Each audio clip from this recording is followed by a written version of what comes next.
আসসালামু আলাইকুম। পূর্বের ভিডিওতে আমরা শিখেছিলাম কিভাবে আপনার স্ক্রিন উল্টে গেলে ঠিক করতে হয়। তো আজকে আমরা শিখব আপনার যে টাস্ক বার আছে, টাস্ক বার কম্পিউটারের সবার নিচে যে বাটি আছে সেটির নাম হচ্ছে টাস্ক বার। যদি সেটি উল্টে যায় বা ডানে বামে চলে যায় তখন সেটি কিভাবে ঠিক করবেন? আজকে আমরা এই ভিডিওতে সেটি শিখব ইনশাআল্লাহ।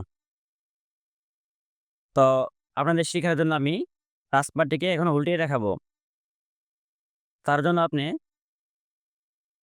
আপনার ডেস্কটপের খালি জায়গায় মাউস পয়েন্টার রাখবেন। মাউস পয়েন্টার রাখার পর আপনি মাউসের ডান বাটনে ক্লিক করবেন। তারপর চলে যাবেন পার্সোনালাইজ। পার্সোনালাইজ থেকে আপনি দেখবেন বাম পাশে লেখা আছে টাস্ক বার। টাস্ক বারে ক্লিক করবেন। এখানে দেখতে পাচ্ছেন তারপর task bar location on screen. এখানে দেখতে পাচ্ছেন বটম দেওয়া থাকে। নরমালি আমাদের সবসময় বটম এখানে দেওয়া থাকে। আমি এখানে ক্লিক করে আপনাদের শেখানোর জন্য আমি করে দিলাম টপ।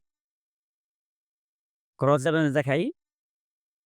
ডিসপ্লের নিচে যে বারটি ছিল টাস্ক বার সেটি কিন্তু আবার নিচে এখন নাই। দেখতে পাচ্ছেন এই সবার একবারে উপরে চলে গেছে। আপনি তাহলে এটিকে ডানে বামে নিতে পারবেন। একইভাবে মাউসের ডান বাটনে click, personalize, taskbar, taskbar location on screen আমি করে দিলাম রাইট। এখন দেখতে পাচ্ছেন আমার টাস্কবারটি ডান পাশে চলে গেছে। যদি আপনি এরকম সমস্যায় পড়ে যান বা এরকম উল্টে যায় টাস্কবার তাহলে আপনি কিভাবে ঠিক করবেন?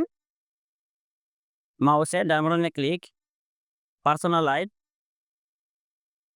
টাস্কবার, টাস্কবার থেকে টাস্কবার লোকেশন অন স্ক্রিন আমি করে দিলাম কি এখন বটম।